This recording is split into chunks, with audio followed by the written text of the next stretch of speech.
many times commuting from the state of Delaware in our train or by car. Been in Baltimore Harbor many times. And the bridge collapsed, sending several people and vehicles into the water, into the river. And multiple U.S. Coast Guard units, which are stationed very nearby, thank God, were immediately deployed along with local emergency personnel. And the Coast Guard is leading the response to the port, where representatives from the Federal Highway Administration, the FBI, the Department of Transportation, the Army Corps of Engineers, as well as Maryland officials and Baltimore Police and Fire, are all working together to coordinate an emergency response. Officials at the scene estimate 8 people were unaccounted for still. Not still, were unaccounted for. That number might change. 2 have been rescued, 1 without injury, 1 in critical condition. And the search and rescue operation is continuing for all those remaining as we speak. I spoke with Governor Moore this morning, as well as the Mayor of Baltimore, the county executive, both United States senators and the congressman. And my Secretary of Transportation is on the scene. I told them we're going to send all the federal resources they need as we respond to this emergency. I mean all the federal resources. And we're going to rebuild that port together. Everything so far indicates that this was a terrible accident. At this time, we have no other indication, no other reason to believe there's any intentional act here. Personnel on board the ship were able to alert the Maryland Department of Transportation that they had lost control of their vessel, as you all know and reported.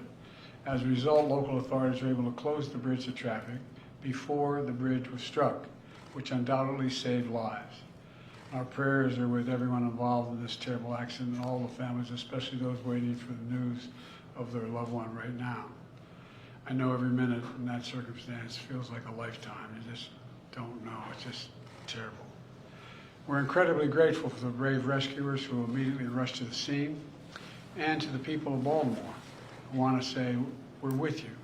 We're going to stay with you as long as it takes. And like the governor said, you're Maryland tough, you're Baltimore strong, and we're going to get through this together. And I promise we're not leaving. Here's what's happening now. The search and rescue operation is our top priority. Ship traffic in the Port of Baltimore has been suspended until further notice, and we'll need to clear that channel before the ship traffic can resume. The Army Corps of Engineers is on the spot and is going to help lead this effort to clear the channel. The Port of Baltimore is one of the nation's largest shipping hubs, and I've been there a number of times as a senator and as a vice president. It handles a record amount of cargo last year. It's also the top port in America for both imports and exports of automobiles and light trucks. Around 850,000 vehicles go through that port every single year, and we're going to get it up and running again as soon as possible. 15,000 jobs depend on that port, and we're going to do everything we can to protect those jobs and help those workers. The bridge is also critical for travel, not just for Baltimore, but for the Northeast Corridor. Over 30,000 vehicles cross the Francis Scott Key Bridge on a daily basis. It's virtually, it's one of the most important elements for the economy in the Northeast and the quality of life. My transportation secretary is there now.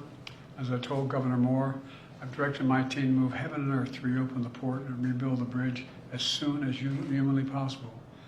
And we're going to work hand in hand with the support of Maryland to support Maryland whatever they ask for. We're going to work with our partners in Congress to make sure the state gets the support it needs. It's my intention that the federal government will pay for the entire cost of reconstructing that bridge, and I expect the Congress to support my effort. This is going to take some time. The people of Baltimore can count on us, though, to stick with them at every step of the way until the port is reopened and the bridge is rebuilt. You know, we're not leaving until this job gets done. Not leaving until then. So I just want to say God bless everybody who got everyone harmed this morning and their families. And may God bless the first responders, many of whom risked their lives. And the reason I'm not going to take a lot of questions, there's remaining issues that are open that we've got to determine what's going to happen in terms of the rescue mission and the like. But Do you plan to go to Baltimore, sir? And if so, how quickly? I do, and as quickly as I can. You said the federal government's also going to pay for the repairs. I'm just curious, this was a ship that appears to be at fault. Is there any reason to believe that the company behind the ship should be held responsible? And then also, you mentioned... That could be, but we're not going to wait for that to happen. We're going to pay for it to get the bridge rebuilt and opened. What did you make of Mr. Israel's President. decision not to attend this meeting this week? Oh, I don't want to get into We're it. going Plenty to- of time to talk about Ross. You mentioned the port. Mr. The President, port. not Can I ask about the cars? port. About the port. Thanks, everyone. Thanks, everyone. All right, thanks, everyone. Thank you. Thank you. All right.